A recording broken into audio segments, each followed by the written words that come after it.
This film is intended for eye surgeons for training and education purposes. Viewer discretion is strongly recommended. He is an 80-year-old gentleman who has this hypermature cataract along with pseudoexfoliation and a moderately dilating pupil. The slit lamp examination does not suggest any evidence of phacodonosis, and I expect the zonules to be doing well. So in this case, I would want to dilate the pupil using a pupil expansion device, and that would make my job much more easier. So the surgery is being done under posterior subcutaneous anesthesia. Side ports are created. It's important to have a good staining of the anti-capsule. So I'm just sparing a couple of seconds more to ensure that the entire capsule is stained well.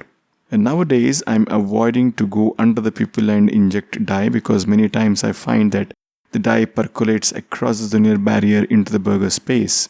So in this case I would want to restain the peripheral part of the capsule under the cover of OVD, and let's see how it works.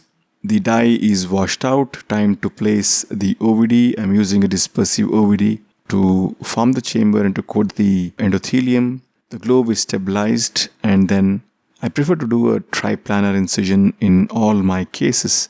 A vertical posterior limbal groove is made, and then using a 2.8 sharp keratome, initially we go in, create a tunnel of about 2 mm into the cornea, and then the angulation is changed a bit to perforate the Descemet's membrane to create the inner lip. Plan is to place the pupil expansion device. The challenge here is the chamber is slightly crowded. The lens is swollen. There is not much of a gap between the lens and the iris, and there is a remote possibility of the anticapsule being damaged during the manipulation with the device. So let's see how it works out. So again, this device is the Gupta device, which has to be loaded onto the cartridge, which is a typical butterfly cartridge, and then it has to be injected into the eye. The distal scroll goes in and hooks the pupillary margin, and I'm trying to negotiate the two side scrolls also onto the pupillary margin, but I'm unsuccessful in getting both of them at the same time. The left hand scroll is engaged the pupil, but the right hand scroll needs to be fixed manually. So my left hand is stabilizing the globe as I'm trying to negotiate the scroll to go and hook the pupil on the right side. The plane of the device is much more anteriorly than what I can reach, so I'm having to hooking it is becoming a bit of an issue, but eventually I push the flange down so that I get the right plane. So I get the scroll and eventually the pupillary margin is hooked. Engaging the last scroll is not difficult and it's done with relative ease. So now we have a decent pupil expansion, but the peripheral part of the capsule is not stained well. So I just thought I would want to restain the capsule. But mind you, the OVD is already touched the entire capsule. In such a situation, the capsule does not take up the dye very well. Even though we can irrigate and wash out all the OVD, even though it is impossible to remove all the OVD which is sticking onto the capsular bag. So in this case, I'm not washing, I'm just directly going in with my dye and trying to paint it over it, and hopefully it's going to give me some amount of a better visibility.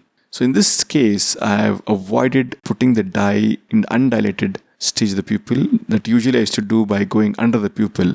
In this case, the OVD has already been put and then I'm trying to put in the dye. My hypothesis is maybe the amount of dye which can get into the burger space can be minimized if we have this dye coated along the peripheral part of the lens. So maybe it would act like a barrier and prevent the dye from getting into the burger space. That's my thought process. But whether I'll be successful or not in that, let's see at the end. So time to perform the rhexis. The staining has been quite decent and the visibility is great. So the idea of going in the second time with the stain turned out to be quite good. So the capsule is punctured using the forceps, the flap is raised, and so my aim is to create a rhexis of about 5 and 5.5 millimeter. The initial central staining acts like a good landmark for me to rely on and size my rhexis accordingly. Although I usually avoid hydrodissection in these white mature cataracts, now this is a case of pseudoexfoliation, and sometimes rotating the nucleus itself can induce a little bit of a zonular weakness. I'm doing very gentle dissection with minimal fluid just to ensure that the nucleus is free from its attachments with the capsular bag. I confirm it by rotating it gently, and now is the time to emulsify the nucleus. As I introduce the phaco tip into the eye, the first step is usually to remove the overlying epinucleus in the cortex mode. And in this case, because the nucleus is slightly bulky and hard, although my plan is to do vertical chop, I first want to create a small central pit so that I get a good hold of the nucleus deep down in its core. So the idea is to create a trench which is about 60% depth. This will give us access to the core of the nucleus and we can get a very good hold. And once we get a good hold, the vertical chop becomes much more safer. There will be less of a torque and the chopper goes down vertically, and then there's a lateral maneuver which ensures that the lateral separation is done. We may not get a full length crack, but even the crack in the distal portion wherein the posterior plate is still cracked is good enough. The nucleus is rotated and similar vertical chop maneuvers are being done.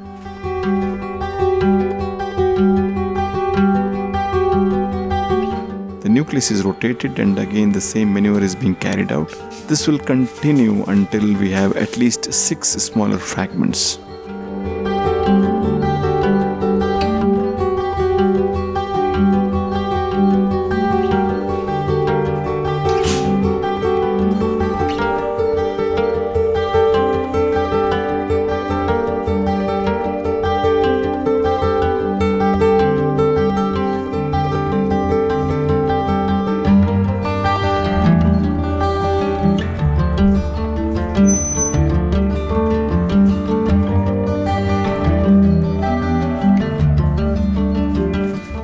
Now is the time to emulsify each of these fragments.